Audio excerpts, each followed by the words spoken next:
আমরা ফরিদপুরের লোক, আমার ভাইয়া আসতেছে, আমরা অনেক খুশি। ভাইয়া আমাদের মানে অলরেডি চলে আসছে। আসেন একটু কথা বলি। বাবুর কে আসবে? বাবু বলো তো, বলো আমার বাবা। পাশে দাঁড়ান, একসাথে দাঁড়ান। তোমার কে আসবে? বলো বাবা। কোথা থেকে আসবে? সৌদি থেকে। আচ্ছা, আপনার কি হয়, কে আসবে? মেয়ের জামাই। মেয়ের জামাই। মেয়ে কোনটা? এই যে ও, আচ্ছা আপু, আপনার হাজবেন্ড কত বছর পর আসতেছে? 4 বছর পর 4 বছর পর। কোন দেশে গিয়েছিল? সৌদি আরব। সৌদি আরব। এই যে সৌদি আরব গিয়েছিল, উনি যেই টাকা কমিটমেন্ট ছিল ওনার সাথে, বা যেই কথা বলেছিল এজেন্সি বা ওনার যারা নিয়ে গেছে, সেই বেতন কি পায়?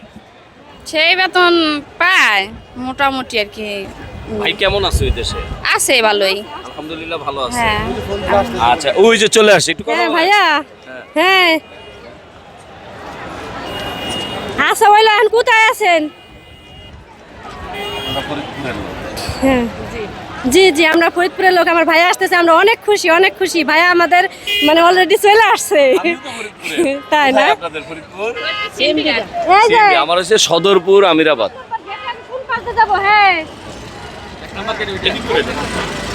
এই পাশ দিয়ে কি আমি আপনাকে দেখাই দিচ্ছি আপু, দেখা দিবে? আমি দেখাই দিচ্ছি, ওনাকে দাঁড়াইতে বলেন এক নম্বর। আচ্ছা খালা, আপনার সাথে একটু কথা কই। বাসায় কি রান্না হয়েছে?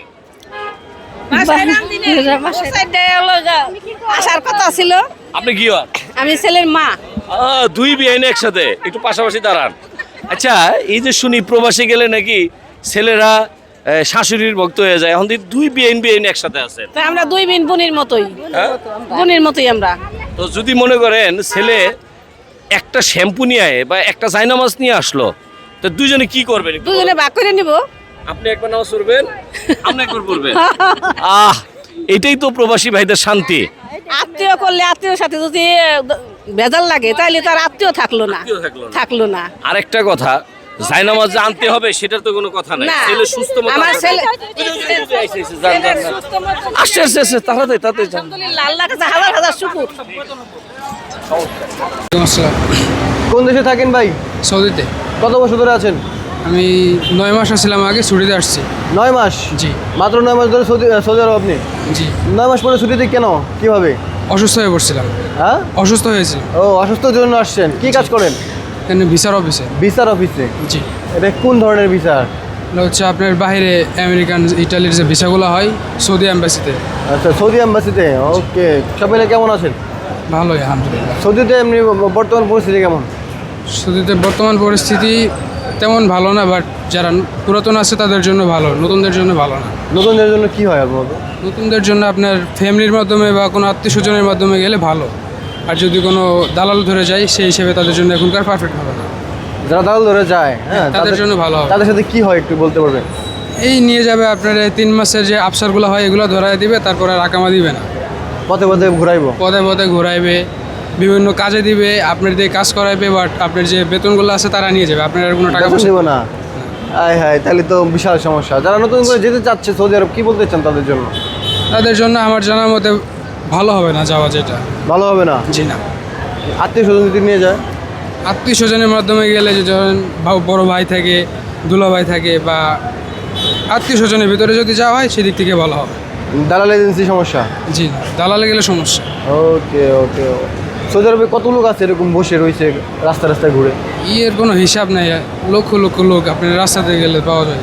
লক্ষ লক্ষ? রিয়াদে, তারপর আপনার মক্কাতে বেশিরভাগ লোক ঘুরে। ও, বিশাল সমস্যা তো হবে। আচ্ছা, শমিল, আপনি ভালো আছেন তো? আমি আলহামদুলিল্লাহ। আপনি কার মাধ্যমে গিয়েছিলেন? আমি আমার বড় ভাইয়ের মধ্যে। বড় ভাই? যাক, বড় ভাই তাহলে একটা ভালো কাজ করেছে আপনার জন্য। আচ্ছা। আপনি বেতন কেমন পাচ্ছেন? বেতন আপনার 2500 থেকে 3000-এর ভিতরে পড়ে। 2500 থেকে 3000 রিয়াল? জি। তাহলে তো অনেক ভালো আছেন ভাই। দয়া করে আরো ভালো থাকেন। আচ্ছা। এবং যদি সময় মানে সুযোগ পান তাহলে বাংলাদেশে যারা বসে থাকে রাস্তায় থাকে তাদের একটু সাহায্য করবেন। ইনশাআল্লাহ। ওকে, অনেক ধন্যবাদ। মোদের কালাম বিষয়ে সফর জেল থেকে আসলেন? জি। অপরাধ কি ছিল বলতো? অপরাধ বলতে সত্যি কথা যেটা আমাকে যেমন আমাদের বাংলাদেশে আছে না যে ইনফরমেশন দেয় পুলিশের, তো এরকম একটা লোক আমাকে মানে তারা এসে যে মায়ানমারের ওই সৌদি থাকে আর কি, বার্মা বলে আমরা। বার্মা। জি। তো ওই ছেলে আমার কি করলো, আমাকে মানে একটা চক্র করে আর কি ফাঁসাই দিছে। ফাঁসাই দিচ্ছে? জি। ফাঁসা দেওয়ার পরে আমার মনে করেন যে আমাকে তারপরেও আমাকে দেখে যে কোনো ধরনের প্রমাণ নাই, তা আমাকে 2.5 মাস হুকুম দেয়। আড়াই মাস হুকুম দেওয়ার পরে আমাকে টোটাল 1 বছর রাখে। 1 বছর জেলে ছিলেন? 1 বছর জেলে ছিলাম। জেল থাকার পর যখন আমি কোনো পুলিশকে জিজ্ঞাসা করতাম, বলতো যে আমাকে আমার ফাইল আসে নাই বা এরকম এরকম এরকম বাহানা দিয়ে আমার মনে তো কিভাবে ফাঁসাইলো, কোন অপরাধে ফাঁসাইলো? ফাঁসাইছে আমাকে। আমি বলে মাদক দিয়ে? জি, আমাকে মাদক পেয়েছে আর কি এরকম। কিন্তু আমার কাছে কোনো প্রমাণ পাইনি, যার কারণে আমাকে এমনি সন্দেহজনকভাবে 2.5 মাস হুকুম দেয়। 2.5 মাস হুকুম দেওয়ার পর আমাকে টোটাল 1 বছরের উপরে রাখে। মানে 2.5 বছরের জেল দেয়, কিন্তু আপনাকে 2.5 মাস রাখছে 2.5 মাস 2.5 মাসের জেল দিছে, কিন্তু রাখছে 1 বছর। জি। ও, পরে এই যে 1 বছর খারাপ ভাই আমার জানা মতে। ওগুলা ভাই, এগুলা কথা কি কাজ বললাম। করতেন আপনি এখানে? আমার আলহামদুলিল্লাহ আমার আবার আর কি 2টা লন্ড্রির দোকান আছে সৌদিতে। আমি লন্ড্রির দোকানে কাজ করতাম। তো আমার এই ফাঁসানোর পর আমি যে মিয়ানমারের সাথে আপনার পরিচিত কিভাবে? পরিচয়, যে আমার কাস্টমার, সে হলো আমার কাস্টমার। মানে টোটাল 100 রিয়ালের মতো বাকি হয়েছে।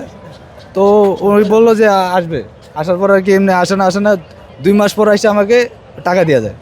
টাকাটা আর কি হলো আপনার পুলিশের, আচ্ছা, পুলিশের আর কি একটা চক্র সিস্টেম আর কি। ওই টাকাটা যদি আমার সাথে মানে পায়, তাহলে আমাকে মানে 5 বছর হুকুম দিবে এরকম। ও, তো ওই টাকাটা হলো আমার তো না, ওই টাকা তো হচ্ছে আমার লন্ড্রির পাওনা দোকানে। টাকা নিছেন আপনি? জি।